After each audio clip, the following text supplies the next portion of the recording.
আসসালামু আলাইকুম রহমতুল্লাহি আবরাকাত আলহামদুলিল্লাহ রবিল আলমিন ওসলাত ওসালাম আলা সৈয়দুল মুরসালিন ও আলা আলিহি ও সাহবিহি আজমাইন। সম্মানিত দর্শক মণ্ডলী, আপনাদের প্রিয় অনুষ্ঠান ইসলামী জিজ্ঞাসা শুরু করছে আমি জয়নুল আবেদিন। শুরুতেই আপনাদেরকে শুভেচ্ছা এবং সাদর সম্ভাষণ জানাতে চাই। সাদর সম্ভাষণ এবং শুভেচ্ছা জানিয়ে আপনাদের প্রিয় অনুষ্ঠান ইসলামী জিজ্ঞাসা শুরু করছে আজকে। এবং ইসলামী জিজ্ঞাসা অনুষ্ঠানটি আপনারা দেখছেন ইসলাম চ্যানেল বাংলা অন স্কাই 784। পৃথিবীর বিভিন্ন প্রান্ত থেকে আপনারা যুক্ত হয়েছেন, সেজন্য আপনাদেরকে জানাই আন্তরিক ধন্যবাদ এবং কৃতজ্ঞতা। আশা করি আপনারা ভালো আছেন, সুস্থ আছেন। আপনাদের ভালো থাকা, সুস্থ থাকা আমরা সবসময়ই কামনা করি। শুরুতেই আল্লাহ রাব্বুল আলামিনের শুকরিয়া জ্ঞাপন করছি। আল্লাহ রাব্বুল আলামিন আমাদেরকে অত্যন্ত সুন্দরভাবে ইসলামী জিজ্ঞাসা অনুষ্ঠানটি পরিচালনা করবার তৌফিক দান করেছেন এবং সেই অনুষ্ঠানের মধ্য দিয়ে আপনারা অনেক প্রশ্নের উত্তর খুঁজে পান, অনেক বিষয়ালি, ইসলামে অনেক বিষয়ালি আপনারা জানতে পারেন এবং আপনাদের অনেক সমস্যাযুক্ত প্রশ্নের উত্তর কিন্তু আপনারা খুঁজে পান। শায়েখগণ, ইসলামী চিন্তাবিদগণ আপনার প্রশ্নের উত্তর দেওয়ার সবসময় চেষ্টা করেন ইনশাআল্লাহ। দর্শক মণ্ডলী, আপনারা জানেন আমরা হজ নিয়ে আলোচনা করছি দীর্ঘ 2 সপ্তাহ ধরে। যেহেতু সামনে হজ, আমরা সেই কারণেই হজটাকে আমরা কীভাবে আমরা পরিপূর্ণভাবে করতে পারি, মক্কা মদিনায় ভালোভাবে, মক্কা মদিনার যে ফজিলত আছে, মক্কা মদিনার যে হক আছে, সে হক কীভাবে সম্পাদন করতে পারি, হজের যে নিয়মকানুন আছে সেগুলি কিভাবে আমরা পুঙ্খানুপুঙ্খভাবে অনুধাবন করতে পারি, ফরজ কিভাবে যেন ছুটে না যায়, ওয়াজিবগুলো যেন ছুটে না যায়, বিধিনিষেধগুলো যেন পরিপূর্ণভাবে আমরা ফলো করতে পারি, সেই বিষয়গুলি নিয়েই মূলত আমরা হজটাকে ইসলামী জিজ্ঞাসা এই অনুষ্ঠানে আমরা ভালোভাবে উপস্থাপন করি আপনাদের সামনে এবং সিরিজ আকারে আমরা কিন্তু আলোচনা করছি। আলহামদুলিল্লাহ, আজকের এই আলোচনায়, আজকে হজের আলোচনা জন্য আমরা জানিয়েছি, অতিথি হিসাবে আমন্ত্রণ জানিয়েছি ইসলামী চ্যানেলে, যাকে আপনারা সবসময় চিনে থাকেন, অনেক গুণান্বিত যিনি আন্তর্জাতিক অ্যাওয়ার্ডপ্রাপ্ত শায়েখ কারি, মিডিয়া ব্যক্তিত্ব, ইসলামী চিন্তাবিদ শায়েখ কারি আহমদ হাসানকে আমরা আজকে স্টুডিওতে আমন্ত্রণ জানিয়েছি। শায়েখ কারি আহমদ হাসানের আলোচনায় নিশ্চয়ই আপনারা উপকৃত হবেন। আমরা আজকে শায়েখের কাছে যাব, তার আগে বলতে চাই আপনারা যদি কোনো প্রশ্ন থাকে, সেই প্রশ্ন আপনার নির্দ্বিধায় করতে পারবেন। ইনশাআল্লাহ শায়েখ আপনার প্রশ্নের উত্তর দেওয়ার চেষ্টা করবেন ইনশাআল্লাহ। জাযাকুমুল্লাহু খায়রান ওয়া আহসানুল জাযা। শায়েখ কেমন আছেন? আসসালামু আলাইকুম। ভালো আছেন? আলহামদুলিল্লাহ, অনেকদিন পর আপনার সাথে দেখা হলো। আমি সফরে ছিলাম, নিয়মিত আসা হয় নাই। আমরা জেনেছি আপনি আমেরিকা সফরে ছিলেন। আলহামদুলিল্লাহ, অনেকগুলো প্রোগ্রামে আপনি অ্যাটেন্ড করেছিলেন। জাযাকাল্লাহ খায়র। আজকে আসছেন, আপনার আজকে ইসলামী যে অনুষ্ঠানে স্বাগতম আপনাকে। আমি শুরুতেই আপনার, যেহেতু আপনি অ্যাওয়ার্ডপ্রাপ্ত আন্তর্জাতিক কারি, আপনার কাছে যদি তেলাওয়াত না শুনি কেমন হয়, সেজন্য শুরুতেই আপনার সুললিত কণ্ঠে আপনার তেলাওয়াত শুনতে চাই। أعوذ بالله من الشيطان الرجيم. بسم الله الرحمن الرحيم.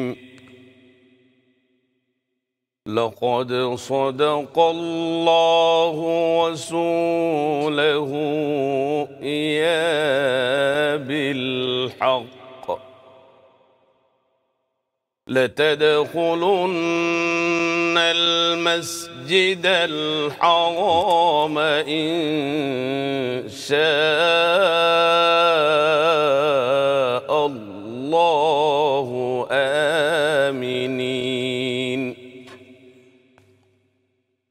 إن شاء الله آمنين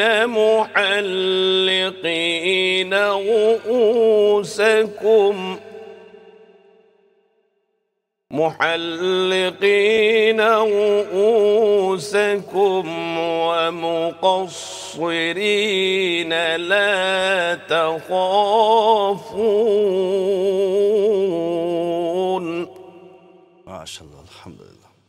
فعلم ما لم تعلموا فجعل من دون ذلك فتحا قريبا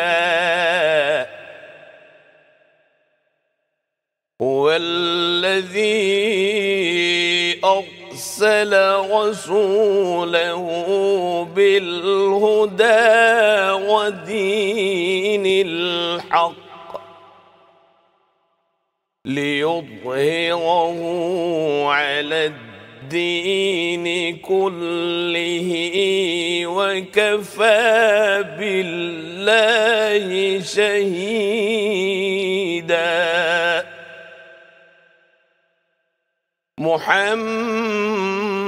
محمد رسول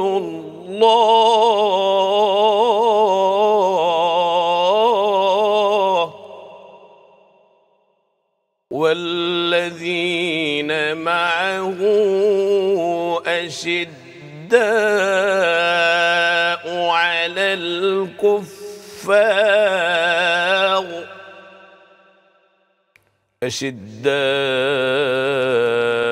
على الكفار رحماء بينهم تراهم ركعا سجدا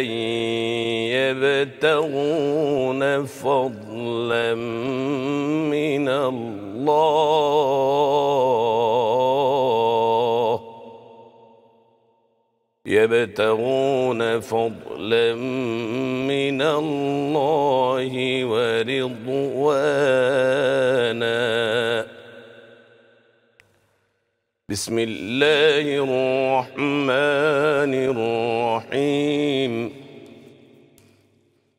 الحج أشهر معلومات فمن فرض فيهن الحج فلا رفث ولا فسوق ولا جدال فلا رفث ولا فسوق ولا جدال في الحج وما تفعلوا من خير يعلمه الله وتزودوا فإن خير الزاد التقوى واتقون يا أولي الألباب صدق الله العظيم জাযাকাল্লাহ মারহাবা আল্লাহু আকবার মাশাআল্লাহ বিউটিফুল তেলাওয়াত শেখ অত্যন্ত সুললিত কণ্ঠে তেলাওয়াত করেছেন আল্লাহ আমরা অনেক মুগ্ধ হয়েছি শেখকে দীর্ঘজীবী দান করুন আমিন ইয়া রাব্বাল আলামিন শেখ আই হ্যাভ এ কলার একটি কল নিয়ে নিই আসসালামু আলাইকুম কলার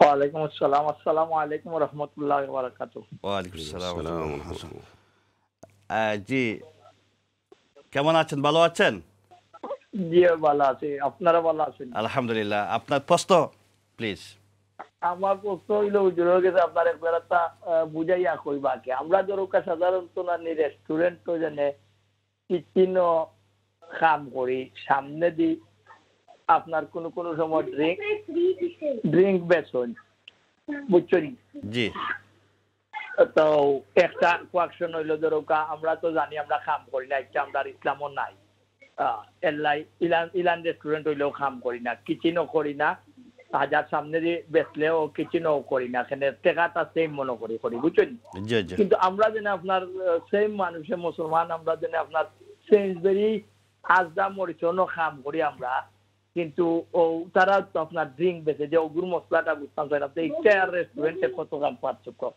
বুঝছেন? মাশাআল্লাহ অত্যন্ত তো সেম তো জি জি আমরা রাতে টিলোর মাঝে ড্রিঙ্ক ও স্ক্যান করলাম আমরা তো হুজুরের থেকে হুতে একবারে বালা করে ব্যাখ্যাটা জানতাম চাইলাম জি আপনার যদি প্রশ্ন দয়া করে কইবা। আপনি প্রশ্ন আমি বুঝতে পেরেছি শাহ বুঝতে পেরেছেন আসসালামু আলাইকুম। ওয়ালাইকুম সালাম রহমতুল্লাহ অত্যন্ত সুন্দর প্রশ্ন শাহ ওভার টু ইউ الحمد لله رب العالمين والصلاة والسلام على سيد المرسلين نبينا محمد وعلى آله وصحبه أجمعين أما بعد আলহামদুলিল্লাহ সর্বপ্রথমে আল্লাহ পাক রব্বুল আলমিনের দরবারে লক্ষ কোটি শুকরিয়া সুজুদ কৃতজ্ঞতা জানাই যে মহান রব্বুল আলমিন আমাদেরকে এই হজের মাসে হজ নিয়ে আলোচনা করার জন্য বিলেত এবং ইউরোপের জনপ্রিয় টেলিভিশন ইসলাম চ্যানেল বাংলাতে আসার বসার আলোচনা শোনার দেখার তৌফিক দান করেছেন সেজন্য মনিবের দরবারে আমরা লক্ষ কোটি শুকরিয়া জানাই।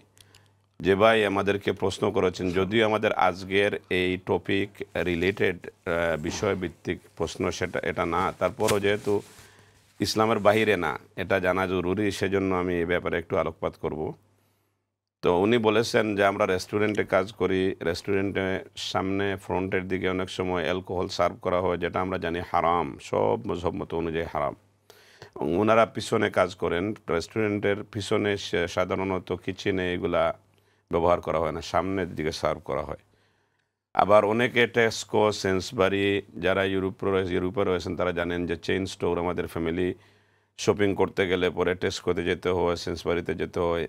সেন্সবারি টেস্কোতেও কিন্তু এই সমস্ত অ্যালকোহল, মদ জাতীয় জিনিস বিক্রি করা হয়। তাহলে এই দুইটার হুকুম কী হবে? আমরা এখানে কাজ করা বা উপার্জন করা হালাল হবে, বৈধ হবে না অবৈধ হবে, সে ব্যাপারে ক্লিয়ার গাইডলাইন উনি জানতে চেয়েছেন। তো আমি এই ব্যাপারে বলবো প্রথমে যে হারাম তো হারামই, এটা যেভাবেই করি, কিন্তু আমরা এমন একটা পরিবেশে, এমন একটা দেশে, এমন একটা পরিস্থিতিতে আছি, চাইলেই আপনি হঠাৎ করে আমি কোনো হালাল কাজ জুটানো আমাদের জন্য কষ্টকর হয়ে যায়, যেহেতু পরিবেশটাই হচ্ছে অমুসলমানদের পরিবেশ, এটা কোনো মুসলমানের দেশ না। আলহামদুলিল্লাহ, যদিও প্রতিনিয়ত মুসলমানরা ইসলামের দিকে তারা দাবিত হচ্ছে, মুসলমান হচ্ছে। বর্তমান যুগের যারা উলামা একরাম তারা বিশ্লেষণ করে এটা বলতেছেন যে সবচেয়ে তো ভালো হয় যদি এগুলার থেকে অন্য কাজ যদি করা যায়, আর যদি একান্ত বাধ্য হয়ে করতেই হয়, তা টেস্কো হোক আর রেস্টুরেন্ট হোক, তাহলে যদি কিচেনে ডাইরেক্ট যদি সার্ভ করা না হয়, ডাইরেক্ট যদি ওয়েটারে যারা করে এরকম না করা হয়, তাহলে এটা মজবুরান, এটা যতক্ষণ পর্যন্ত না ভালো কাজ পাওয়া গেছে হালাল, এটা করা যাবে। কিন্তু চেষ্টা থাকতে হবে, নিয়ত থাকতে হবে যাতে আমি এটার থেকে নিজকে বিরত রাখতে পারি। এটাই হচ্ছে মূল বিষয়। এখন আমি টেস্কোতে কাজ করলাম না রেস্টুরেন্টে কাজ করলাম না সেন্সবারিতে করলাম, সেটা আসে যায় না, কোনো বিষয় না। বিষয়টা হচ্ছে আল্লাহ পাক রব্বুল আলামিন বলেছেন এটা হারাম, সেটা হারাম। এই সমস্ত হারামের আশেপাশেও আমাদের মুসলমান হিসাবে আমাদের ঘেঁষা উচিত না। যতটুকু আমরা পারি আমরা চেষ্টা করব বিরত রাখার, এবং যতটুকু না পারি আল্লাহ পাক রব্বুল আলমিনের কাছে ক্ষমা চাইব, যাতে আল্লাহ পাক রব্বুল আলমিন আমাদেরকে ক্ষমা করে হালাল রুজির দ্বার উন্মুক্ত করে দেন। আমিন আমিন বলাবেন। অত্যন্ত সুন্দর আনসার হয়েছে। I hope answer clear. দর্শক, আপনি প্রশ্নের উত্তর পেয়েছেন নিশ্চয়ই। জাজাকাল্লাহ খায়ের শেখ। দর্শক মণ্ডলী, আমাদের যে স্ক্রিনে যে নাম্বারটা দেওয়া আছে সেই নাম্বারটা হচ্ছে 0203-874-6784। এগেইন আমি বলছি 0203-874-6784। এই নাম্বারে কল দিয়ে আপনার প্রশ্ন করতে পারবেন ইনশাআল্লাহ। দর্শক মণ্ডলী, হজ নিয়ে আলোচনা হচ্ছে। হজ মুসলিম বিশ্ব একটা সম্মেলন, এটা আমরা জানি, ঐক্যের একটি নিদর্শন। সেখানে মুসলমানরা তাওহীদের প্রচার এবং আল্লাহ রাব্বুল আলামিন যে নিদর্শনগুলো আছে সেখানে গিয়ে নিজ চোখে সেগুলো দেখার সুযোগ হয়। সুবহানাল্লাহ। আমরা সেখানে যাব, অনেকেই যাব এবছর, অনেকেই যাওয়ার জন্য আল্লাহ রাব্বুল আলামিন আমাদেরকে নির্বাচিত করেছেন। অনেকেই যেতে পারবো না, অনেকেই যাওয়া তৌফিক থাকা সত্ত্বেও আমরা যেতে চাচ্ছি না, এবার যাব না, বা এই ধরনের কোনো নিয়ত নেই। সেই বিষয়গুলো নিয়ে একটা আলোকপাত করতে চাই। শেখ আলোচনা করবেন। শেখ, আপনাকে একটা প্রশ্ন আমি আপনার কাছে রাখতে, সেটা হলো হজ ফরজ হওয়া সত্ত্বেও আমরা হজে যেতে চাই না, এই ব্যাপারে আপনি কি বলবেন? আসলে হজটা হচ্ছে, এদেরকে বলা হয় গেস্ট অফ আল্লাহ, দৈবফুর রহমান। তো আল্লাহ পাক রব্বুল আলমিন যদি কাউকে ইনভাইট না করেন, তার পক্ষে যাওয়া সম্ভব না। এই জন্য আমরা দেখতে পাই যে অনেক মানুষ শত চেষ্টা করেও যেতে পারে না, যদিও তার যাওয়ার মতো এবিলিটি রয়েছে, একটার পর একটা বাধা সৃষ্টি চলে আসে। জি আর অনেক লোককে দেখতে পাই বারবার বৎসরে বৎসরে যায়। তো এই জি ব্যাপারে আল্লাহ পাক রব্বুল আলামিন ইব্রাহিম আলাইহিস সালাম যখন আল্লাহর ঘরকে সংস্কার করে নতুন করে বানিয়ে তারপর যখন উনি আল্লাহ পাক রব্বুল আলামিনের কাছে দোয়া করলেন যে রব্বানা তাকাব্বাল মিন্না ইন্নাকা আনতাস সামিউল আলিম, ও আল্লাহ আমি আমার প্রচেষ্টা যতটুকুন ছিল সামর্থ্য ছিল আমি চেষ্টা করলাম, এখন এটা অ্যাকসেপ্ট করা, এখন গ্রহণ করা আপনার কাজ। তো এই চেষ্টা করার পর আল্লাহ পাক রব্বুল আলামিন ইব্রাহিম আলাইহিস সালামকে বললেন ওয়াজ্জিন ফিন্নাসি বিল হাজ্জি ইয়াতুকা রিজালা, তুমি মানুষকে আহ্বান করো আল্লাহর দিকে, এই গোরের দিকে আসার জন্য। মানুষ হেঁটে আসবে, মানুষ ঘোড়াতে করে আসবে, মানুষ দলবদ্ধ হয়ে আসবে। ওয়ালা কুল্লু দামিরিন ইয়াতিনা মিন কুল্লি ফাজ্জিন আমিক। তো উনি কিভাবে আহ্বান করবে? তো আল্লাহ পাক রব্বুল আলামিন বলে দিলেন যে তুমি ওই পাহাড়ের উপরে যাইয়া ডাকতে থাকো মানুষকে, আজান দাও। উনি তখন আজান দিলেন। তো আজানের আগে আল্লাহ পাক রব্বুল আলামিনকে জিজ্ঞাসা করলেন যে আমি এখান থেকে যদি আজান দিই, যারা মক্কা শরীফ গেছেন দেখছেন এখানে পাহাড় ঘেরা এলাকা, তো এখানে আজান দিলে কত মানুষ শুনবে? তো আল্লাহ পাক রব্বুল আলামিন বললেন যে এই শোনা এ দায়িত্বটা আমার, তুমি হচ্ছে আজান দাও, আমি মানুষের কর্ণ কুহরে এটা পৌঁছে দেব। তো ঠিক এইভাবে ইব্রাহিম আলাইহিস সালাম আজান দিলেন। এটা সূরা হাজের মধ্যে এটা বিস্তারিত ব্যাখ্যা রয়েছে। যখন এই আজানটা ইব্রাহিম আলাইহিস সালাম দিলেন, তখন যতগুলো রূহ ছিল, যতগুলো আত্মা ছিল, যত রূহ এইগুলা শুনেছে এবং যতবার এই আজানের জবাব দিয়েছে, এই ততবার সে জীবনে কিন্তু এই মক্কা শরীফ যাওয়ার তার সৌভাগ্য হবে। তখন আমরা তো ছিলাম না, কিন্তু আমাদের রূহ কিন্তু আল্লাহ পাক রব্বুল আলামিন একসাথে সবাইকে বানাইছে। কিন্তু পৃথিবীতে আসার সিরিয়ালে কেউ আগে আসতেছে, কেউ পিছিয়ে আসতেছে। তখন যারা যে রূহটা যেভাবে যতবার সাড়া দিয়েছে সে ততবার আল্লাহ করে যাবে, এটাই স্বাভাবিক। এই জন্য অনেক মানুষ আমরা দেখতে পাই যে জীবনে সে টাকা পয়সা আছে, সুস্থতা আছে, সব কিছু আছে, তারপরে যাওয়ার সৌভাগ্য হয় না। আর অনেক মানুষ দেখি যে হঠাৎ করে তার কিছু নাই, কিন্তু তারপরেও বারবার আল্লাহ পাক রব্বুল আলামিন তাকে নিয়ে যায়। এবং হজটা হচ্ছে এমন একটি ইবাদত যে ইসলামের ভিত্তি হচ্ছে 5টি, যে ভিত্তি খুলির যে খুঁটি, যেগুলোকে পিলার অফ ইসলাম বলা হয়, স্তম্ভ। একটা গড়ের এই বিল্ডিংয়ের যদি খুঁটি থাকে 5টা, একটা খুঁটি যদি হেলে যায় তাহলে কিন্তু বিল্ডিংটা হেলে যাবে। মেইন স্ট্রাকচার হচ্ছে এই স্তম্ভগুলা।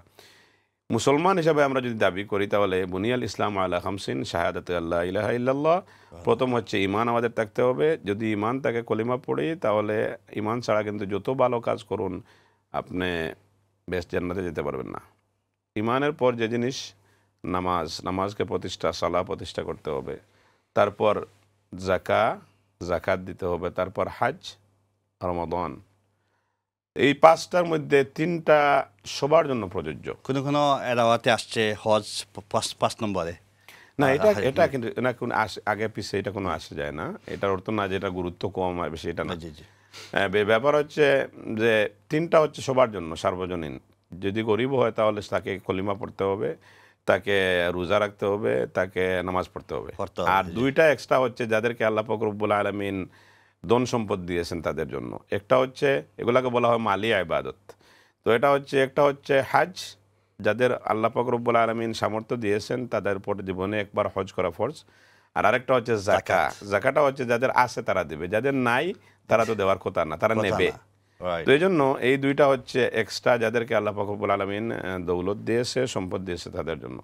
তো এই হজ করাটা কতটুকু জরুরি, জনাব রাসূল করিম সাল্লাল্লাহু আলাইহি সাল্লাম বলতেছেন, যারা তাদের ফিজিক্যাল শারীরিক তার সক্ষমতা রয়েছে এবং সুস্থ এবং যাওয়া আসার মতো তার উপাদেয় খরচা তার আছে, এবং ইচ্ছা করে অবহেলা করে যাচ্ছি ওইভাবে করে সে অবহেলা করে হজ না করে সে মারা গেল, তো জনাব রাসূল করিম সাল্লাল্লাহু আলাইহি ওয়াসাল্লাম বলতেছেন ফালিয়ামুত ইনশা ইয়াহুদিয়া ইনশা নাসরানিয়া, সে মরার সময় সে খ্রিস্টান হয়ে মারা যাক, ইহুদি হয়ে মারা যাক, আমি আল্লাহর নবী এর কোনো দায়িত্ব নিব না। এই জন্য আমাদের মুসলমান মাত্রই আমাদের জীবনে এই তামান্না, এই বাসনা থাকা উচিত, যাতে আল্লাহর ঘর বারবার আমরা যেতে পারি এবং আল্লাহকে ডাকতে পারি, এবং জীবনে আমাদের যে আল্লাহর নবী যে ওয়ার্নিংটা দিয়েছেন এটা যাতে আমাদের উপরে বর্তিত না হয়। আবার এই হজটা করার জন্য অনেকের আবার ফরজ না, কিন্তু তারপর অনেকে চেষ্টা করে। হজ যদি ফরজ না থাকে তাহলে যদি সুযোগ হয় তাহলে করলে তো ভালো, গুনাহ তো নাই। কিন্তু যাদের উপরে হজ ফরজ রয়েছে, বিশেষ করে আমরা যে দেশে আছি, ব্রিটেন তথা ইউরোপের প্রেক্ষাপটে এবং আমেরিকা, কানাডা, আমি বলতে পারি অন্তত আমার অভিজ্ঞতা বলে যে আমাদের যারা আমরা কর্মহীন রয়েছি, সরকার তো আমাদেরকে ভাতা দিচ্ছে। এই ভাতা থেকে হলো আল্লাহ পাক রব্বুল আলামিন বলতেছেন, ওয়ালিল্লাহি আলান নাসি হিজ্জুল বাইতি মান ইসতাতা ইলাইহি সাবিলা। যাদেরকে একবার যাওয়া আসার মতো তার পাতেও রয়েছে, যাওয়া আসার খরচ রয়েছে, তার উপর জীবনে একবার হজ ফরজ। তাহলে আমরা দেখতে পাই যারা আমরা সোশিয়াল খাচ্ছি, যারা বিভিন্ন সহায়তা নিয়ে চলতেছি, তাদের কাছে ওই টাকা আছে। কিভাবে আছে? কারণ আমাদের জীবনে বাংলাদেশে যাওয়া কয়বার ফোর্স, মরক্কোতে হলিডেতে যাওয়া কয়বার ফোর্স, আমেরিকাতে যাওয়া কয়বার ফোর্স, একটিবারও না। কিন্তু যদি ওইটার জন্য আমরা যেতে পারি তাহলে সারা জীবনের জন্য আল্লাহ পাক রব্বুল আলামিন যে বললেন আমাদেরকে, এটা কেন পারবো না? বিশেষ করে যারা আজকালকে কিন্তু হজটা অনেক কঠিন হয়ে গেছে, এখান থেকে লটারির মাধ্যমে করতে হয়, অনেকের নাম উঠে, অনেকের আবার উঠে না। সেজন্য কমপক্ষে 10,000 পাউন্ডের মতো খরচা আছে। এই 10,000 পাউন্ড যাদের রয়েছে তাদের উপরে হজ ফোর্স। কিন্তু এই 10,000 পাউন্ড অনেক মা বোনদের উপরে কিন্তু হজ ফোর্স, কারণ তাদের কাছে হয়তো ক্যাশ পয়সা নাই, কিন্তু সোনা রয়েছে প্রচুর। এই স্বর্ণের কারণে কিন্তু তাদের উপর হজ ফরজ হয়ে যাচ্ছে, কুরবানি ফরজ হয়ে যাচ্ছে। কিন্তু এই হজের সাথে একটা পার্ট কিন্তু কুরবানি, যেটা আমি একটু টাইম যদি হয় তাহলে আমি টাচ করার চেষ্টা করব। কারণ যারা হজে যাচ্ছে না তাদের জন্য যাতে এই হজের ফ্লেভারটা পায়, সেজন্য আল্লাহ পাক রব্বুল আলামিন সামর্থ্যবানদের উপরে কুরবানি অপরিহার্য করে দিয়েছেন। এবং এটা একটা কিন্তু পার্ট অফ কুরবানি, এটা হজ, এটা হজের অংশ। এই জন্য আমি বলবো যে এদেশে অন্তত পক্ষে যারা অসুস্থ, যারা হিতাহিত জ্ঞান নাই, পাগল বা যারা ছোটো, তাদের উপর তো হজ ফরজ না। বাকি যারা আমরা রয়েছি, পুরুষ এবং নারী যারা রয়েছি, আমাদের কাজ থাকুক অথবা না থাকুক, আমার মনে হয় 99% এর উপরে হজ ফরজ হয়ে যাবে। এই জন্য আমাদের এই ফরজের ব্যাপারে আমাদেরকে আরও ওয়াকিবহাল হতে হবে। এবং এই ব্যাপারে অনেকে আবার ওই যে বিভিন্ন ধরনের ইস্যু নিয়ে আসে যে আমার ছেলে বিবাহযোগ্য। আমি এটাই আপনাকে কোয়েশ্চন করতে চাই, যেটি আপনার এটা সম্পর্কে প্রশ্ন আপনি আলোচনায় এসেছেন। অনেকেই আমরা তো লন্ডনে ব্রিটেনে যারা থাকি তারা সবাই তো বলা যায় স্বাবলম্বী, ঠিক না, সামর্থ্যবান। আমরা অনেক সময় কি করি যে আমাদের এই যে আপনি যেটা বললেন, আমার মেয়ের বিয়ে দিয়ে দিই আগামী বছর, বা ছেলে আছে, বা আমার ব্যবসাটা এখন একটু স্টাবলিশ করে ফেলি, বা এই করি সেই করি, অনেক এক্সকিউজ আমরা কিন্তু দেখি। অথচ কিন্তু আমাদের হজ ফরজ না, এটা কি করা উচিত হবে না? এটা একটা ব্যাপার হচ্ছে, হজ যারা করেছেন এরা জানেন হজটা হচ্ছে অত্যন্ত শক্তি নিয়ে করতে হবে, এনার্জি দরকার। আমাদের মধ্যে একটা ভুল ধারণা রয়েছে যে আমি জীবনে সবকিছু করে শেষ বয়সে হজটা করব। যখন হজ করব তখন আর কিচ্ছু করব না, হজের আগে কিন্তু সমস্ত জিনিস। তো এটা কিন্তু ভুল, কারণ এই যে যৌবনকাল যেটা, এটা আল্লাহর কাছেও প্রিয়, যৌবনকালটা ফ্যামিলির কাছেও প্রিয়, যৌবনকালটা পার্টির কাছেও প্রিয়। এই জন্য একজন যুবক যদি সে ঘুমায়, ফজর এবং এশা পরে যদি সে ঘুমিয়ে যায়, এবং একজন বৃদ্ধ যদি সে ঘুম আসতেছে না, সে যদি নামাজ পড়ে, তার এই নামাজের চেয়ে যুবক যে নামাজ পড়ে শুয়ে গেছে, তার এই ঘুমটা আল্লাহর কাছে প্রিয়। কারণ হচ্ছে বৃদ্ধ যে, সে তো সারা জীবন ভালো কাজ হয়তো করে নাই, কিন্তু এখন তো ঘুম আসতেছে না, এখন কি করবে? এখন এই নামাজ পড়তেছে, এখন মসজিদে যাচ্ছে। কিন্তু যৌবন মানে একটা কথা আছে না, এখন যৌবন যার যুদ্ধে যাওয়ার সময় তার। এই জন্য মানুষের যৌবনকালের ইবাদত বন্দেগীটা আল্লাহর কাছে খুবই প্রিয়, এবং হজ একটু খুবই শক্তি প্রয়োজন হয়। এই জন্য দুর্বল অবস্থায় গেলে আমরা দেখতে পাই, ওই হজের মৌসুম আলহামদুলিল্লাহ শুরু হয়ে গেছে, ফ্লাইট যাচ্ছে কিন্তু প্রতিনিয়ত আমরা দেখতে পাই প্রতিদিন লাশ, মৃত্যু। কেন হচ্ছে? এর ম্যাক্সিমাম কারণ হচ্ছে অসুস্থ মানুষরা যায়, বয়স্ক মানুষরা যায়, যাওয়ার পর ওরা মানে হজে যাওয়ার আগে এই ধাক্কা ধাক্কিতেই শেষ হয়ে যায়। তো এটা কিন্তু আল্লাহ পাক রব্বুল আলামিন বলে নাই যে বুড়ো হয়ে তোমাকে হজে যেতে হবে। কিন্তু এই টেন্ডেন্সিটা একটু কমতেছে এখন। আমরা দেখতে পাই যে ব্রিটেনে অনেক যুবকরা এখন আলহামদুলিল্লাহ যায়, তাদের মা বাবাকে নিয়ে হজে যায়। তো এটা আরও একটু চিন্তা করা উচিত যে আপনি গেলেন আল্লাহর ঘরে, আপনি নিজে তোয়াফ করতে পারলেন না, নিজে সাই করতে পারলেন না, নিজে তাহলে শয়তানের পাথর মারতে পারলেন না, মনের মধ্যে একটা যে অতৃপ্তি, এটা থেকেই যায়। এই জন্য আমরা যখন আমার স্বাস্থ্য ভালো থাকবে, আমার শারীরিক সক্ষমতা থাকবে, তখন আমরা হজে যাওয়া উচিত। এবং আরেকটা ব্যাপার আমি বলবো যে আমরা অনেক সময় পুরুষরা সেলফিশের মতো করি কি আমরা নিজে চলে যাই। জি, জি। কিন্তু আমি বলবো যে যারা মা বোনরা রয়েছেন আপনারা স্বামীদেরকে যেতে দিবেন না একা, সাথে যাবেন। যেহেতু এটা একটা বিবাহ বন্ধন, এটা হচ্ছে এটা জান্নাত পর্যন্ত যাবেন সেই জার্নি, এই চুক্তিটার নাম হচ্ছে বিবাহ। এই জন্য হঠাৎ করে উনি চলে যাবে হজে আপনাকে রেখে, আপনি কেন রেখে যাবে আপনাকে? প্রয়োজনে আপনি তাকে সাপোর্ট দেবেন, হ্যাঁ, হ্যাঁ। কিন্তু তার সাথে যাবেন, কারণ আপনার মাহরাম সাথে থাকা জরুরি। যে যার সাথে আপনি গোর গাঁট বাঁধলেন তাকে নিয়ে আল্লাহর গোরে হাজিরা দেয়, এটা খুবই সৌভাগ্যের ব্যাপার। এই জন্য আর আরেকটা প্রশ্ন আমরা যেটা করেছিলেন এটা আসতে চাই। অনেকে বলে যে আমার ছেলে বিবাহ উপযুক্ত, মেয়ে উপযুক্ত, এবছর না সে বছর। আমি বলি এবছর না সে বছর মানুষ পাচ্ছে কয় বছর? তো নানান অজুহাত, কিন্তু এটা কোনো শরীয়তে এটার কোনো ভিত্তি নাই। কারণ হচ্ছে আপনার উপরে ছেলেকে বিয়ে দেওয়া ফরজ, আবার মেয়েকে বিয়ে দেওয়া ফরজ, আবার হজ করাও ফরজ। যেটা সহজ হয় সেটাই আগে সেরে ফেলবেন, এখন একটার জন্য আর বাকি তিনটা জমা করে রাখবেন, পরে কোনোটাই হবে না। এটা কিন্তু মৃত্যু তো যে কোনো সময় চলে আসতে পারে। অত্যন্ত চমৎকার বলেছেন এবং যথার্থই বলেছেন। আমরা আসবো আপনার কাছে, আমরা একটা ছোট্ট ব্রেকে যেতে হবে। দর্শক মণ্ডলী, ব্রেকে যাওয়ার সময় হয়ে গেল, আমরা ব্রেক থেকে ফিরবো খুব শীঘ্রই। ততক্ষণ আপনারা সঙ্গে থাকবেন। আসসালামু আলাইকুম ওয়া রাহমাতুল্লাহ।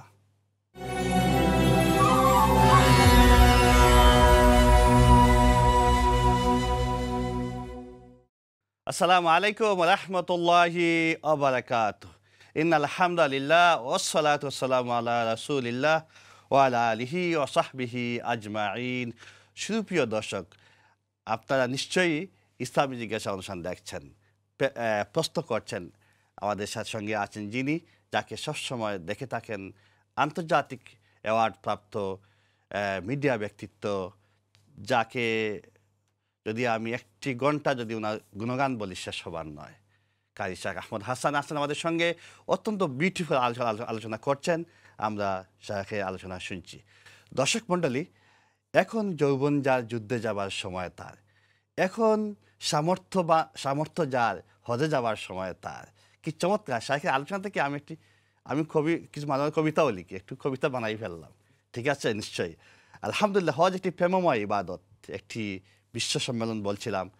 শাক বলছিলেন যে আপনি যখন হজে যাবেন আপনার সঙ্গীকে সাথে নিয়ে যাওয়াটাই ভালো। তখনই আপনি একটু সুন্দরভাবে দুইজন একসাথে হজ করে আসলেন। আল্লাহর যে নিদর্শনগুলো আছে সেগুলো দুইজন একসাথে অবলোকন করলেন। সুবহানাল্লাহ। আমরা হজের বিষয়ে বিভিন্ন বিষয় নিয়ে আলোচনা করছি।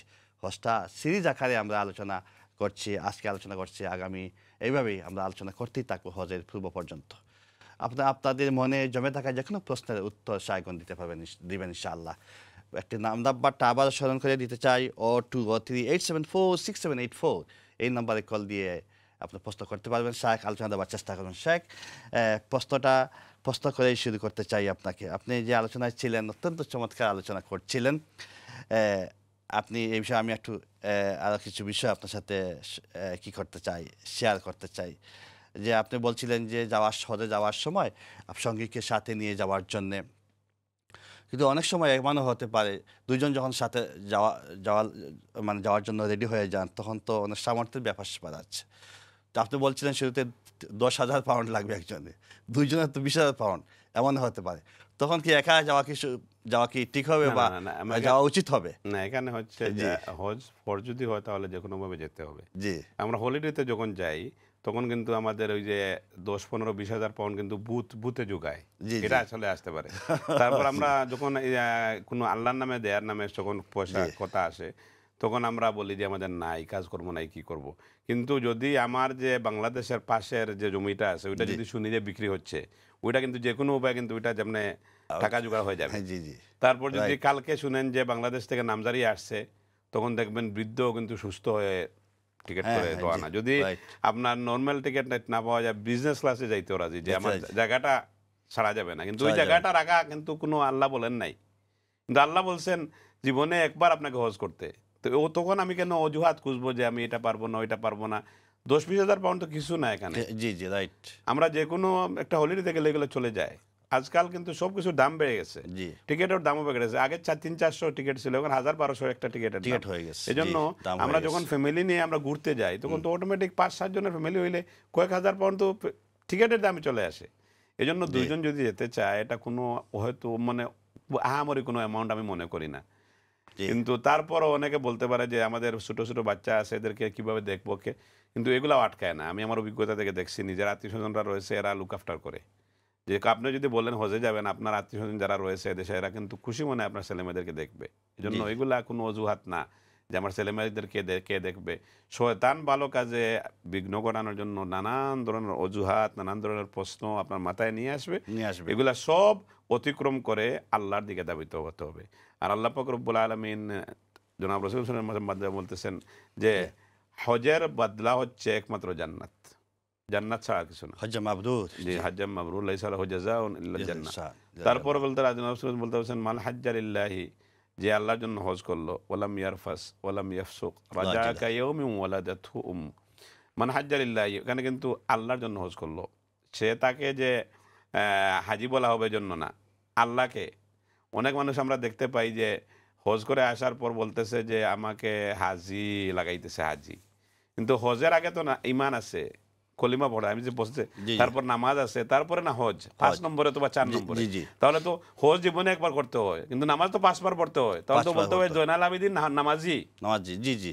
হ্যাঁ, এটা তারপর তো জি। এরকম বলতে হবে। তো এটা কোনো ডিগ্রি না যে আমাকে, অনেকে আবার মাইন্ড করে যে আমি হজ করলাম আমাকে হাজি কেন বলা হচ্ছে না? আলহাজ কেন বলা হ্যাঁ, হচ্ছে না? আলাদ কেন বলা হচ্ছে না? অনেকে আবার ওই যে এটা বলতেও পারে না। তখন বলে আপনি যখন মেহমান গেলেন তখন উনি বিভিন্ন জিনিস থেকে বলে আমি তো যখন প্রথমবার হজে গেছিলাম এই জিনিসটা নিয়ে আসছিলাম। জি, জি। দ্বিতীয়বার যখন গেছিলাম এটা, মানে ওটা বোঝাতে চাইছে যে অনেকবার সে হজে গেছে। হজে গেছে। তো এটা আল্লাহর জন্য হজ হলো না। উনি মানুষ তাকে যাতে হাজি বলে সেজন্য সে তার মানে নিয়তকে পরিশুদ্ধ করতে নিয়তকে হবে। পরিশুদ্ধ করতে হবে, আল্লাহর জন্য করতে হবে। মান হাজ্জা লিল্লাহি ওয়ালাম ইয়ারফাস ওয়ালাম ইয়াফসুক। শর্ত হচ্ছে জি, সেখানে যে কোনো গুনার কাজ করা যাবে না। জি। কোনো যেগুলা অনেক বৈধ কাজ আছে সেগুলো ওই সময় আপনি করতে পারবেন না। এখানে কিন্তু ঝগড়ার বিভিন্ন ধরনের পরিস্থিতি সৃষ্টি হবে।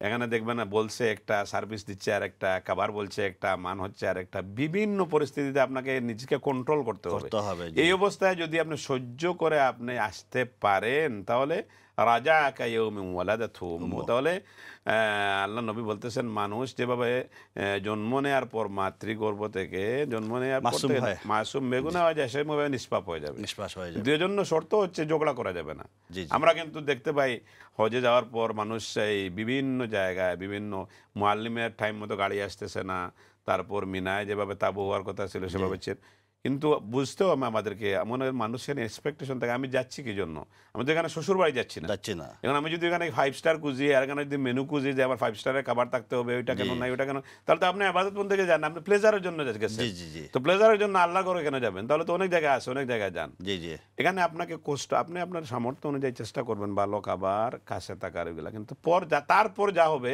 মেনে নিতে হবে যেটা আমার আল্লাহ আমাকে এভাবে গ্রহণ করছে। জি, জি। কারণ হজের এবাদতটা হচ্ছে এমনভাবে যে এক হোটেলে থেকে আপনার পাশাপাশি থেকে একজনের কাছে মনে হবে এক ধরনের, আরেকজনের কাছে মনে হবে আরেক ধরনের। এটা হওয়ার কারণ হচ্ছে কষ্ট অনুভূতি, এটা কারণে আল্লাহ পাক রব্বুল আলামিন আপনার গুনাহকে ক্ষমা করে দেবে। ক্ষমা করে দিবে। এজন্য একজনের কষ্ট বেশি, মানসিক কষ্ট বেশি হবে, আরেকজনের কষ্ট হবে না।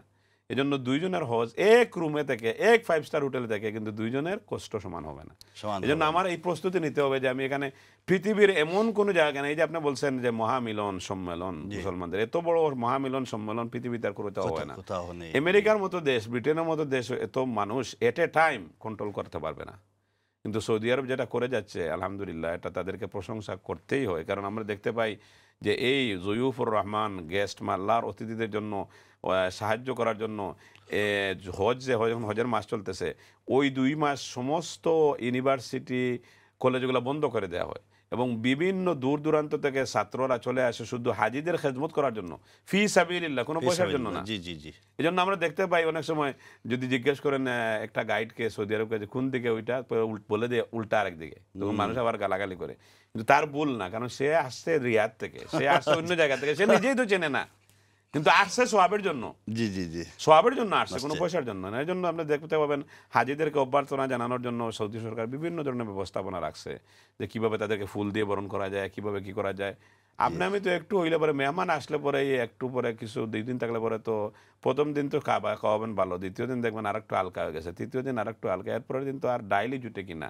জি, জি। তো এই জন্য কিন্তু আল্লাহর ঘরের মেহমান হয়ে যাওয়া, আল্লাহ বলতেছে আমি যদি আমার ঘরে যদি কোনো দুশ্মন, আমার শত্রুও যদি আসে, তাহলে মানবতার দাবি হচ্ছে শত্রুকেও তার সাথেও ভালো ব্যবহার করা। ব্যবহার করা। যদিও শত্রু সে আমার দরওয়াজায় চলে আসছে, জি জি তো আল্লাহ পাক রব্বুল আলামিন বলতেছেন যে আমার যতই গুনাহগার হোক, যতই পাপী হোক, সে যদি আমার ঘরে চলে আসে তাহলে তার দায়িত্ব কিন্তু আমার। আমার জি জি কারণ একজন যদি মেহমান আমার ঘরে যদি একজন আসে আর গাড়ি রেখে আসে বাইরে টিকিট খায়, তখন দায়িত্ব কিন্তু আমি তাকে পে করবো, কারণ সে আমার ঘরে আসার কারণে এটা হয়েছে, জি জি যেহেতু আমি তার হোস্ট আর সে হচ্ছে গেস্ট। গেস্ট আর এই গেস্টদের ব্যাপারে আল্লাহ রসুলকে বলতেছে মাল্লাম ইউমিন বিল্লাহি ওয়া রাসূলিহি ফালইউকরিম যায়ফাক, যে তোমরা যদি আল্লাহ এবং রসুলের প্রতি তোমাদের বিশ্বাস থাকে, ঈমান থাকে, তাহলে তোমাদের মেহমান দিগকে তোমরা কি করো? সম্মান করো। সম্মান করো।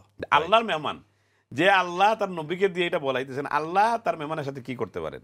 এই জন্য যারা যাবে এদের যত গুনাহ ত্রুটি আছে আল্লাহ পাক রব্বুল আলামিন তাদের এগুলো ক্ষমা করে দেন।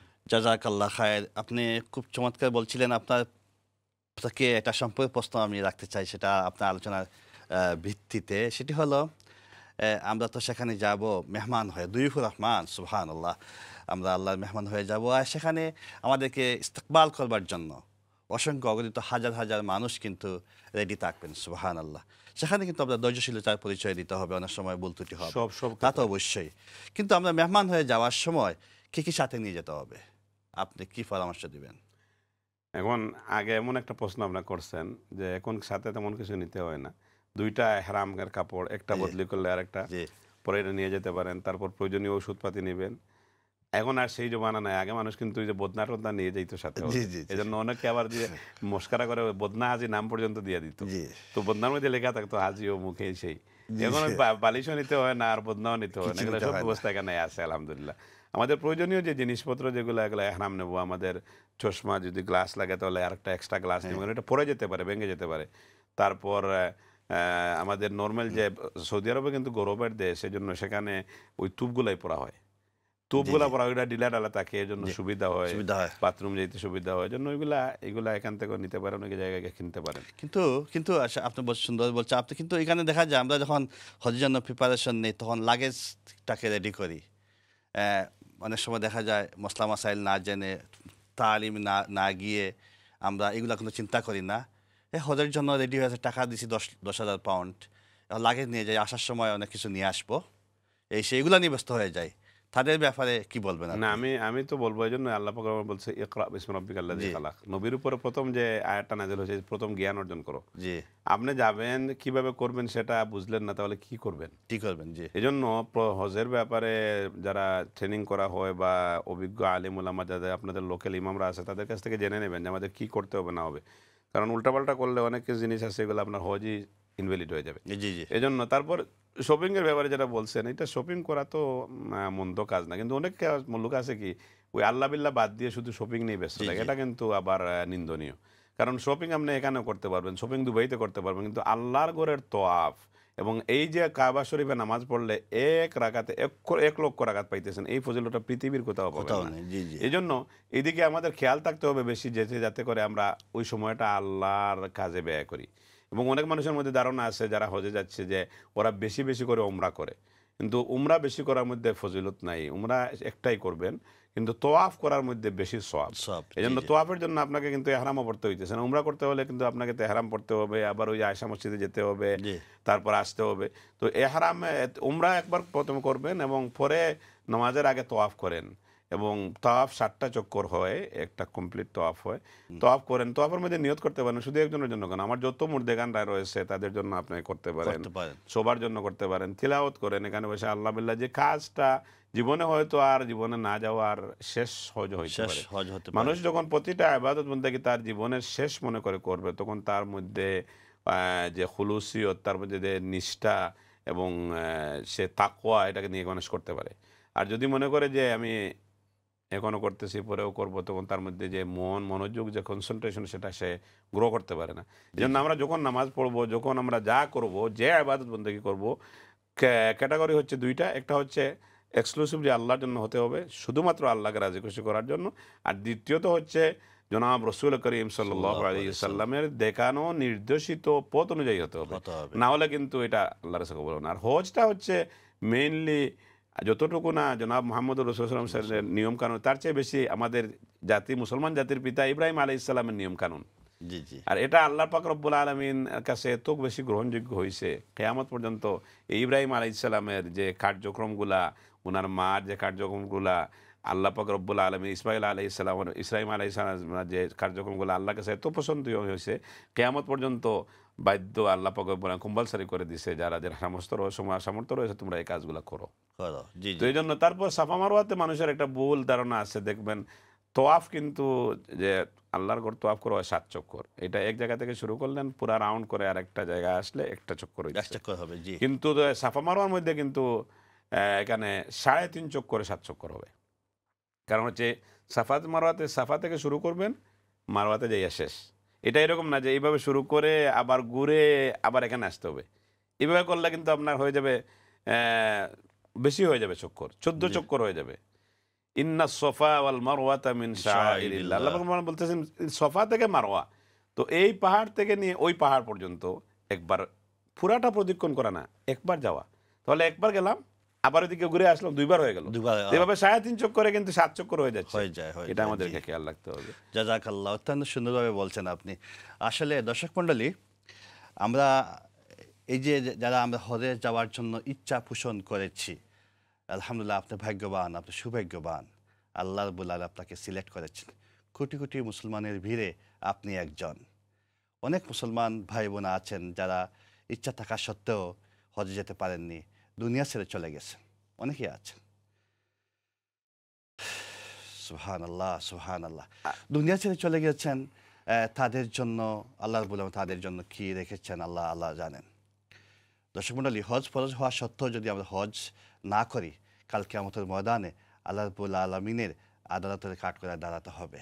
অফকোর্স এটা অবশ্যই আপনার দাঁড়াতে হবে। সেই জন্য হজ ফরজ হওয়া সত্ত্বেও আমরা হজ করে ফেলি। আমরা এই যে হজের যে সিরিজ আলোচনায় অনেক আলোচনা করছি, অনেক প্রশ্নগুলো রিপিট হচ্ছে, যেহেতু শায়েকগণ ডিফারেন্ট শায়েক, কিছু কিছু প্রশ্ন আগে আলোচনা হয়েছে, এখন আবার সেগুলো হচ্ছে, বা বিভিন্ন সুন্দর উপস্থাপনা এগুলো হচ্ছে। অনেক বারবার শুনলেন, যেমন শাহ আহমদ হাসান অত সুন্দরভাবে বলছেন, এবার এক একজন একভাবে বলে থাকেন, সেগুলো আমাদের মনের গহীনে ভালোভাবে কিন্তু গেঁথে যাচ্ছে। এটা আমাদের জন্য অনেক সুবিধা হবে। সেই জন্য আমরা প্রত্যেকটা প্রোগ্রাম, প্রত্যেকটা হজ সিরিজের আলোচনা শুনবার চেষ্টা করি মনোযোগ দিয়ে। সুবহানাল্লাহ, নাম্বারটা আবার বলে দিতে চাই, 0203-874-6784, এই নাম্বারে আপনার প্রশ্ন আপনি রাখতে পারবেন, শেখ উত্তর দেওয়ার চেষ্টা করবেন। শেখ, আপনি আপনার আলোচনায় আপনি বলছেন, আমরা যেটা অনেক প্রশ্ন আমার উদয় হয়েছে, তার আগে একটা কল নিয়ে নেই। আসসালামু আলাইকুম কলার, আসসালামু আলাইকুম। ওয়ালাইকুম আসসালাম রহমতুল্লাহি ওয়া বারাকাতুহু। ভালো আছেন নি? জি আলহামদুলিল্লাহ, খুব ভালো আছি। জি, আপনার প্রশ্ন। আমার প্রশ্ন হইল, আমরা কোন দিন জন্য চুল ফালাইয়া যাইতাম? জি, আর কোনো প্রশ্ন? জি না, না আপনি একটা কইবানি কিতা কোন কিতার চুল বলে আপনি হজ আসেন নি হন না কিতা? জি না, হজ যাইতাম। আচ্ছা হজ যাইতা, আচ্ছা ঠিক আছে ইনশাআল্লাহ। যে আপনি হুনক আমি কইয়া দেই 10 তারিখ আমরা যাওয়া পড়বো, হইলে কোন দিন আমরা জীবন চুল ফালাইতাম? আচ্ছা, এটা হইল কি আপনারা যার লগে যাইবা, যে মুআল্লিম বা যে গ্রুপের লগে যাইবা, আসলে হজর মেইন কাম হইল 5 দিন। আপনি যখন আরফার দিন মেইন হইল হজ, এদিন আল্লাহর আরফা যাইবা, আরফা যাইবা হওয়ার পরে আপনি আরফার ময়দান থেকে আইয়া রাত্রে খাটাইবা মুজদলিফাত খোলা ময়দানও। এরপরে আপনি মিনাতে ইয়া পরের দিন আপনি শয়তানটা পাথর মারবা, শয়তানটা পাথর মারিয়া আপনি আপনার চুল ফেলাই দিবা, ই গেল হজরটা। আর পয়লা উমরা করার পরে যখন গিয়া আপনি পয়লা উমরা করবা, উমরা করার পরে কিন্তু আপনাকে চুল ফালানি লাগবো, পয়লা করে চুল। তখন আপনি মহিলাদের জন্য সামান্য এই যে 2 আঙ্গুল পরিমাণ বা 1 আঙ্গুল পরিমাণ যদি চুল আর ওজনে খাটিয়া দিলেন তাহলে হয়ে যাব। আর পুরুষদের জন্য তো আপনার চাইলে যদি মুন্ডাই লাইন তাহলে তো বেশি সওয়াব। যারা মুন্ডাইছেন জি না, অন্তাকি যাই মকরে তুমি আমরা কোন সময় ফেলাইতাম? না আগর দিন ফেলাইতাম না, একবার দিন ফেলাইতাম না, এটাত কোনো দরাবন্ধা নিয়ম না যে সাবালা ফালাকা নিয়ম হইলো হনো গিয়া কোন সময় ফালাইতে হবে। আসসালামু আলাইকুম। ওয়ালাইকুম সালাম, ইনশাআল্লাহ সুন্দর উত্তর পেয়েছেন। আলহামদুলিল্লাহ, শাক উত্তর দিয়েছেন। পুরুষদের জন্য একটা নিয়ম, আমাদের জন্য আরেকটা নিয়ম হতে পারে এটা। তাহলে ওখানে গিয়েই কিন্তু মানে মাথার চুল হ্যাঁ, মহিলা ফেলে দিবেন নাকি পুরুষরা ফেলবেন? না না না, অবশ্যই পুরুষ যদি মাহারাম তাকে তাহলে সে তো ফেলতে পারবে, জি, জি, নাহলে জি। আরেকজন পুরুষ তো তাকে টাচ করতে পারবে পারবে না। না, জি। ভাই যদি থাকে, তার স্বামী থাকে, তার মামা খালু যাদের সামনে বাইরে হতে পারে এরকম লোক থাকে। আচ্ছা, আমি আর একটি ব্যাপারে জি। আমি আলোকপাত, আপনি যে বলছিলেন সামানা জিনিসপত্র কিনে যাবে, জি, জি। সফরে সবসময় ভ্রমণে যত পাতলা জিনিসপত্র থাকে এত ভালো, কারণ না হলে এই যে নিয়ে টাকা টানাটুনি এসরা করা অনেক ঝামেলা হয়ে যায়। এই জন্য যত কম জিনিস নিয়ে যাওয়া যায় সেটা ভালো।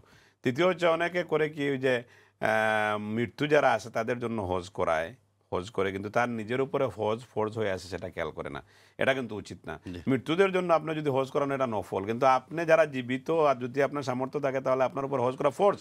এই জন্য থ্যাংক ইউ। একটা কল নিয়ে নিই। শাক, আসসালামু আলাইকুম কলার। আসসালামু আলাইকুম। ওয়ালাইকুম সালাম রহমতুল্লাহ। জি ভাই, আমার একটা প্রশ্ন আছিল। জি আসরের নামাজ নরমালি আমরা দুই মিছলিতে পড়া হয়, একটা হলো কি ফার্স্ট মিছলি আর একটা হলো কি সেকেন্ড মিছলি। আচ্ছা, তা আমরা নরমালি সেকেন্ড মিছলির সময় পড়ি প্রায় সব মসজিদেও। এখন আমিও ওটারে বেশি মানি। এখন আমি হঠাৎ এক মসজিদে গেলাম, গিয়া দেখি পয়লা মিছলি।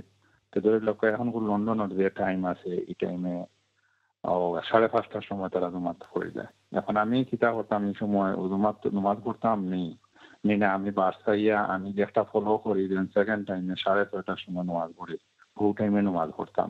খুব সুন্দর ওটা প্রশ্ন। যদি একটু সুন্দর করে হইতে পারে জি। আমার একটু বুঝাইয়া। আর কোনো প্রশ্ন? জি না, আর কোনো প্রশ্ন জি, নেই, একটা প্রশ্ন। বুঝতে পেরেছেন জি, নিশ্চয়ই। জাযাকাল্লাহ খাইরান। যে আপনি জি। অত্যন্ত সুন্দর প্রশ্ন করেছেন, এটা খুবই প্রয়োজনীয় প্রশ্ন। আমরা এই যে যারা প্রথম মিসলি যেটাকে বলা হয়, জুহর আসরের নামাজ শুরু হওয়ার পরে পড়ে ফেলা হয়, এটা কিন্তু প্র্যাকটিস পুরা আরব জগতে এইভাবেই।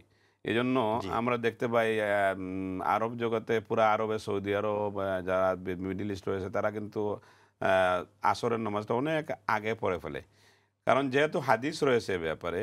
এবং ইমাম শাফেঈ রহমতুল্লাহ আলাইহির মত হচ্ছে যে অনুসারীরা যারা রয়েছে, বিশেষ করে সৌদি আরব কিন্তু শাফেঈ মযহবের বেশি, লোকবল জি। বেশি, যেন তারা ওইটা ফলো করে।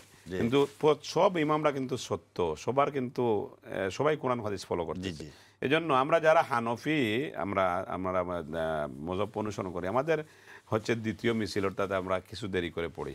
এখন যদি কেউ চায় যে সে প্রথমে পড়ে ফেলবে, এটা আমরাও প্রয়োজনে আমরাও করি, এটা যেহেতু হাদিসে আছে, এই জন্য আমরা যেটা পড়লে কোনো সমস্যা হইতেছে না। সমস্যা এই হবে। জন্য আমরা Thank যেটা নর্মালি আমাদের প্র্যাকটিস আছে সেটা করব। কিন্তু কোনো সময় যদি ব্যতিক্রম হয়ে যায়, আমার কোনো অ্যাপয়েন্টমেন্ট আছে বা কোনো কাজ আছে বা কোনো জায়গায় গেলাম, আগে হইতেছে, পড়ে ফেলতে পারেন, কোনো দ্বিধাদ্বন্দ্ব নাই, কারণ এ ব্যাপারে হাদিস রয়েছে। জি জি জি জি, এটা সুন্দর সুন্দর বলেছেন। দাসকার একটু ইনশাল্লাহ শাক, আমি আরেকটি প্রশ্ন আপনার কাছে রাখতে চাই। আহ, সেটি হলো, অনেকেই আমরা মক্কায় যাই, হ্যাঁ, মক্কায় গিয়ে মক্কার সব কার্যক্রম অ্যাক্টিভিটি শেষ করে আবার মদিনায় না গিয়ে ফিরে চলে আসতে চাই। সেই ব্যাপারে আপনি কি বলবেন? মদিনায় যাওয়া কি উচিত? কতটুকু গুরুত্বপূর্ণ না, সেটা আপনি। খুব গুরুত্বপূর্ণ প্রশ্ন। মদিনা কিন্তু হজের অংশ না, কিন্তু জি। যে এক নবীর কারণে আমরা হজটা পাইলাম। যে নবী সুপারিশ ছাড়া জান্নাতে যেতে পারবো না, যে নবী ছাড়া মানে লা ইলাহা ইল্লাল্লাহ মুহাম্মদ রাসূলুল্লাহ না পড়লে আমরা মুসলমানই হতে পারবো না, শেষ অংশটাই হচ্ছে। জি তো এই আল্লাহ নবী বলতেছেন, মান হাজ্জালিল্লাহ ওয়ালাম ইয়াজুরনি ফাকাদ জাফানি, যে আল্লাহর জন্য হজ করলো এবং আমাকে দেখে গেল না, অর্থাৎ মদিনা ভিজিট করে গেল না, সেজন্য আমি আল্লাহ নবীর উপর জুলুম করলো। জুলুম করলো। জি আর জি যারা দেখবে যাবে, কোনো মুসলমান এরকম হতে পারে না সে যে মদিনা যাবে না, সারা জীবন মদিনা সোনার মদিনা বলে বলে মানুষ কেঁদে খাতে। তো এই জন্য যখন মদিনাতে যাবে তখন আল্লাহ রসুল বলতেছেন সাল্লাল্লাহু আলাইহি ওয়াসাল্লাম যে মা বাইনা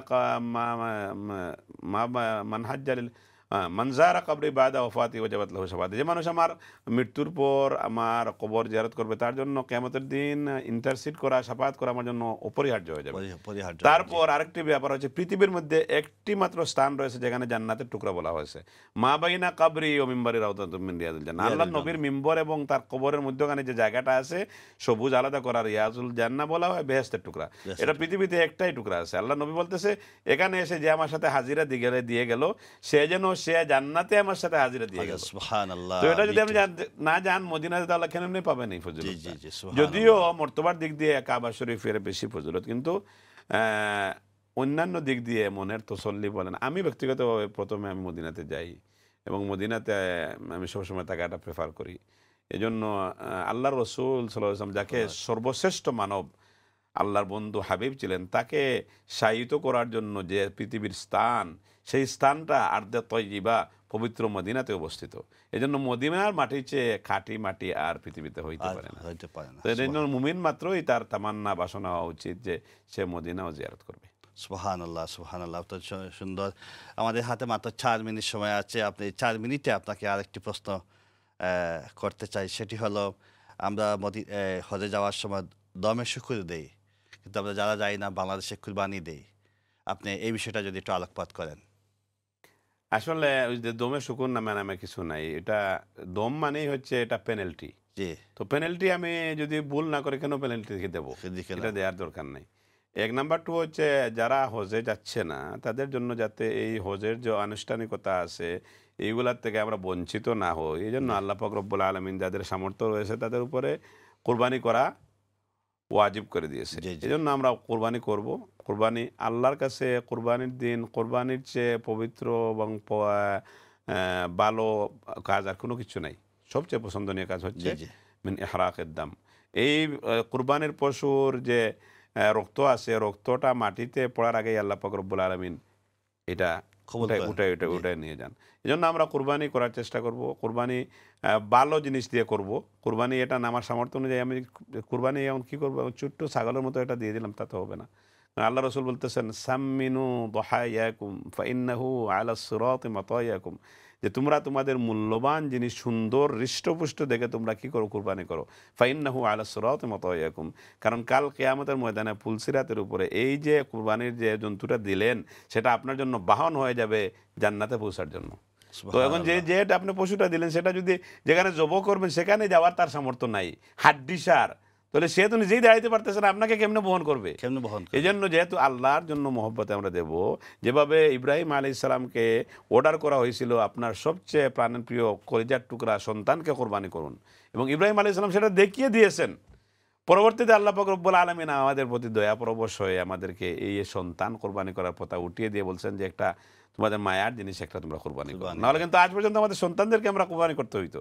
এই জন্য আমরা আমাদের মন থেকে ফাতুইবু বিহা নাফসা, আমরা মন থেকে যেটা ভালো এমনভাবে কোরবানি করব যাতে কোরবানি পশুটা খরিদ করার কারণে আমার যে বাজেট আছে একটু বাজেটে রান পড়ে, যাতে মায়ার মহব্বতের জিনিস এটা হয়, এটা আল্লাহর জন্য করতেছেন। এবং এটা তো আল্লাহ খাচ্ছে না, লা ইয়ানালাল্লাহু লুহুমুহা ওয়ালা দিমাউহা ওয়ালাকিন ইয়ানালুহুত তাকওয়া। আমরা এই যে রক্ত মাংস এগুলো কিচ্ছু পৌঁছে না, ওয়ালাকিন ইয়ানালুহুত তাকওয়া মিনকুম। আল্লাহকে রাজি খুশি করার জন্য কি কুরবানিতে করতেছেন সেটাই আল্লাহ পাক রব্বুল আলামিন দেখতে চায়। এই জন্য এই যেহেতু হজের পার্ট হচ্ছে যারা হজে যাচ্ছে না তারা তা কোরবানি, আমি সবাইকে বলবো যে কোরবানি আপনার প্রথম তো প্রায়োরিটি হচ্ছে আপনার নিজের যারা আত্মীয় স্বজন, নিজের গরিব, নিজের দেশ। যদি এভাবে দেশে আপনার সুযোগ না থাকে, কেউ করার না থাকে, তাহলে বিভিন্ন দেশে অন্য মুসলমান যে দেশে আছে সে দেশে আপনি করতে পারেন, দিতে পারেন, সমস্যা নাই। আরেকটা ব্যাপারে কোরবানির ব্যাপারে, হজে যাওয়ার পর অনেকের জন্য সহজ হবে জন্য বলতেছি, যেহেতু কোরবানি সংশ্লিষ্ট যারা হজে যাবে তাদের কিন্তু একটা পার্ট হচ্ছে যে তাদের কোরবানি করতে হবে। তো এই কোরবানি করার জন্য সে যদি নিজে মিনাতে করতে যায় কিন্তু ওটা অনেক কষ্টসাধ্য ব্যাপার, এই লাইন, তারপরে এগুলা। এই জন্য বিভিন্ন জায়গায় সৌদি আরবে কিন্তু কোরবানির টাকা জমা নিয়ে নেয় ব্যাংকে, এটা কিন্তু অ্যাপ্রুভ, এটার মধ্যে কোনো সন্দেহ নাই। ওইটা আপনাকে যখন জমা নেবে তখন বলে দেবে আপনাকে যে কখন আপনি চুল কাটবেন, কারণ ওই কোরবানি না করলে চুল কাটতে পারতেছেন না আপনি, তখন আপনি ওইটা নির্দ্বিধায় দিতে পারেন, কারণ প্রতি বছর কিন্তু রেট উঠানামা করে, আপনি উঠ দেবেন না বেড়ে দেবেন, এই জন্য ব্যাংকেও জমা দিতে পারেন, ইনশাল্লাহ আদায় হবে। জাযাকাল্লাহ। সময় তো শেষ হয়ে গেল, আপনার আলোচনা শুনতে পারলাম না বাকি অংশটুকু, ইনশাল্লাহ নেক্সট প্রোগ্রাম শুনবো। আপনাকে ধন্যবাদ আপনার সময় দেওয়ার জন্য, জাযাকাল্লাহ খায়ের। দর্শক মণ্ডলী, প্রোগ্রাম শেষ করতে হচ্ছে। আপনারা যে হজের ব্যাপারে আলোচনা শুনলেন, আমরা প্রত্যেকে আল্লাহ রাব্বুল আলামিন সেই বিষয়ে আমল করার তৌফিক দান করুন, এবং খুব সুন্দরভাবে এবং রেডি হয়ে যেন আমরা হজে যেতে পারি, সেই ট্রাফিকটুকু আল্লাহর কাছে কামনা করছি। আমার তৌফিক ইল্লা বিল্লাহ। ভালো থাকেন, সুস্থ থাকেন। আপনাদেরকে ধন্যবাদ জানিয়ে শেষ করছি আজকের ইসলামী জিজ্ঞাসা অনুষ্ঠান। আসসালামু আলাইকুম ওয়া রাহমাতুল্লাহি ওয়া বারাকাতুহু।